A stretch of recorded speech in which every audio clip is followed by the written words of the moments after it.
नमस्कार। Parameter of law के इस चैनल में मैं आपका हार्टली वेलकम करता हूं।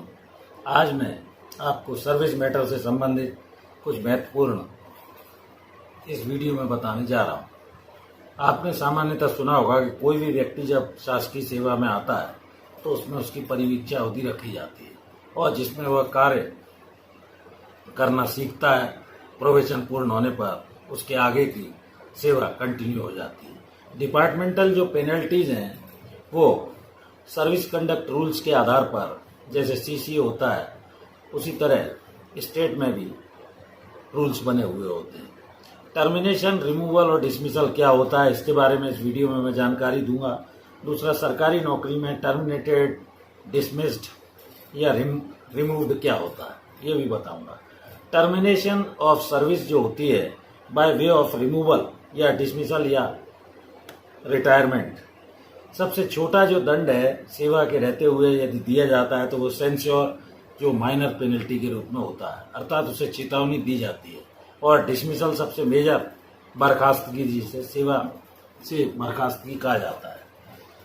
कब क्यों सरकारी कर्मचारी के लिए ये प्रावधान रखे गए, क्यों सजा दी जाती है, इसका कारण है प्रत्येक शासकीय सेवक जो पब्लिक सर्वेंट है, लोक सेवक के रूप में जिसकी नियुक्ति हुई है, उसको उसके फ्यूचर प्रोस्पेक्ट्स अच्छे होते हैं। सेवा यदि वो वफादारी से जो उसको कार्य सौंपे गए करता है तो उसको समय समय पर इंक्रीमेंट मिलते हैं, डीए बढ़ता रहता है और भी अदर बेनिफिट्स होते हैं। फ्यूचर प्रोस्पेक्ट यही है, इसका एनालिसिस अपन करते हैं। सीसीए रूल्स बने हुए हैं 1965 के। अगर कोई व्यक्ति सेवा में रहते हुए जो उसको कार्य सौंपा गया है वो ढंग से नहीं करता है, मिसकॉन्डक्ट करता है, तो उसके माइनर कुछ पनिशमेंट हैं, जैसे मैंने अभी आपको बताया सेंश्योर कहलाता है, अर्थात उसे चेतावनी दी जाती है। विदहोल्डिंग ऑफ प्रमोशन, उसकी प्रमोशन को रोका जा सकता है। रिकवरी ऑफ पे, रिडक्शन इन पे, उसकी जो वेतन मिल रही है उसमें से अगर कोई गलती करता है तो कटौती का भी माइनर में आदेश किया जा सकता है। विदहोल्डिंग ऑफ इंक्रीमेंट, जो वार्षिक उसको इंक्रीमेंट एनुअल मिलता है उसको भी रोका जा सकता है अधिकारी के द्वारा। मेजर पेनल्टी में रिडक्शन इन पोस्ट है, ग्रेड या पोस्ट जिस पर वो भर्ती हुआ है उससे नीचे के पद पर उसे पहुंचाया जा सकता है। कंपलसरी उसे रिटायरमेंट भी दिया जा सकता है, जिसको अनिवार्य सेवानिवृत्ति बोला जाता है। इसके अलावा रिमूवल फ्रॉम सर्विस, सेवा से निष्कासित भी किया जा सकता है, या डिसमिसल अर्थात बर्खास्तगी, जैसा कि कोई स्टिग्मा लगा है तो उसकी जांच वगैरह करके प्रिलिमिनरी और फाइनल इंक्वायरी करके उसको सेवा से बर्खास्त भी किया जा सकता है। अब जहाँ तक टर्मिनेशन, रिमूवल और डिसमिसल, इन तीनों में क्या बारीक अंतर है ये मैं बताता हूँ। रिमूवल जो है वो and dismissal both result into A termination of service. सेवा समाप्ति के लिए चाहे वो रिमूव किया गया हो या डिसमिसल किया गया, इनका रिजल्ट टर्मिनेशन ऑफ सर्विस है, अर्थात सेवा समाप्ति है। एवरी टर्मिनेशन ऑफ सर्विस, प्रत्येक सेवा समाप्ति का जो दंड है, does not amount to dismissal और रिमूवल, ऐसा कहा गया। आर्टिकल 311 में भारत के संविधान में ये व्यवस्था दी गई है कि इंडियन जो कोई भी कॉन्स्टिट्यूशन में ये प्रोटेक्शन दिया गया है पब्लिक सर्वेंट को कि वो प्रूव्ड मिसकंडक्ट के बाद ही उसे सेवा से नेचुरल जस्टिस के तहत सुनवाई का अवसर देने के बाद, डिपार्टमेंटल इंक्वायरी करने के बाद, यदि मिसकंडक्ट जिसके उस पर आरोप लगाए गए हैं प्रूव्ड हो जाते हैं, तभी सेवा से उसे बाहर किया जा सकता है। अब कुछ इसके अपवाद भी हैं, जैसे एडॉक कोई रखा गया है या टेम्पोररी गवर्नमेंट सर्वेंट है, टेम्परेरी एम्प्लॉई है, प्रोबेशन में है, सेटिस्फैक्ट्री उसकी सर्विस नहीं है, सेवा जो उसको कार्य सौंपा गया है वो ढंग से कार्य नहीं करता है, तो उसको निकाला जा सकता है।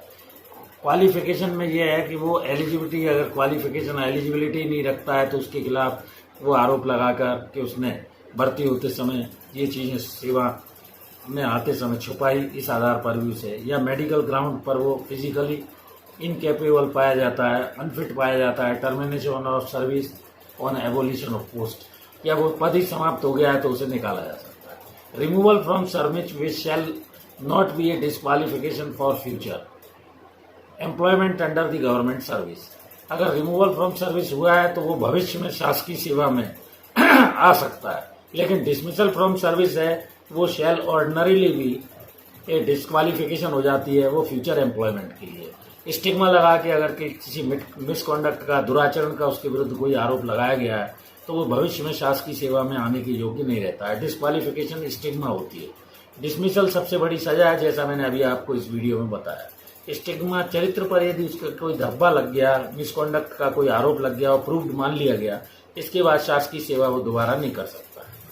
एक मोहम्मद अब्दुल सलीम वर्सेस सरफराज खान का ईआईआर 1975 का मामला हुआ था, जिसमें मास्टर और सर्वेंट का जो रिलेशन है, अर्थात मास्टर यानी शासकीय सेवक और सर्वेंट यानी नौकर, इनका रिलेशन जब खत्म हो जाता है, रिमूवल फ्रॉम सर्विस उसको कर दी जाती है। कोई मिसकॉन्डक्ट का चार्ज है, ब्राइवरी और करप्शन प्रूव होने पर अधिकारी चाहे तो उसे कोई छोटी सजा से भी दंडित कर सकता है, लेकिन reasons to be recorded in writing, इसके कारण अधिकारी को लिखने होंगे।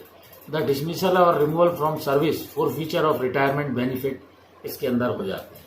कंपेंशियोनेट अगर कोई अलाउंस दिया जाता है वो 2/3 मिलेगा पेंशन या ग्रेच्युटी, मैक्सिमम 2/3 और कम से कम मिनिमम उसको 9,000 रुपये। पास्ट रिकॉर्ड लेकिन इसमें देखा जाएगा, उसका पूर्व इतिहास क्या था, एक्चुअल मिसकंडक्ट भी देखा जाएगा, फैमिली की कंडीशन देखी जाएगी। सारी परिस्थितियों पर विचार करने के बाद जिससे उसके परिवार भूख से न मरे, स्टारवेशन से न मरे, ये सब बातों पर विचार किया जाएगा। कमिटेड इन नॉर्मल मैनर और ग्रांट ऑफ फैमिली पेंशन का, लीव इनकेशमेंट का, तो ये सारी परिस्थितियाँ देखते हुए उस पर विचार करके जो भी उसका अधिकारी है वो निर्णय लेगा और जो भी उसका जीपीएफ, सीपीएफ है, ऑल केसेज में सीजीईजी है, वो जितना उसका जमा हुआ है वो उसको वापस कर दिया जाएगा। तो इस तरह मैंने इस वीडियो में आपको सेवा से संबंधित जो डिपार्टमेंटल पेनल्टीज हैं उसके बारे में संक्षेप में बताया।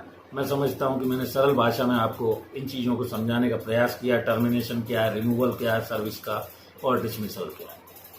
मित्रों, मैं इस चैनल के माध्यम से छोटे छोटे कानूनी विषयों को आपकी जानकारी बढ़ाने के लिए रोज़ाना वीडियो के माध्यम से वीडियो अपलोड कर रहा हूं। यदि मेरी ये जानकारी बताई गई आपको अच्छी लगी हो तो इसे कृपया लाइक शेयर करें, मित्रों को भेजें, और यदि वीडियो अच्छा लगा हो तो इस चैनल से जुड़े रहें। मैं आपका इस चैनल पर तहे दिल से शुक्रिया अदा करता हूं। बहुत बहुत धन्यवाद। इस वीडियो में यहीं तक, कल फिर मिलते हैं नए वीडियो के साथ। Thank you for watching this video. नमस्कार।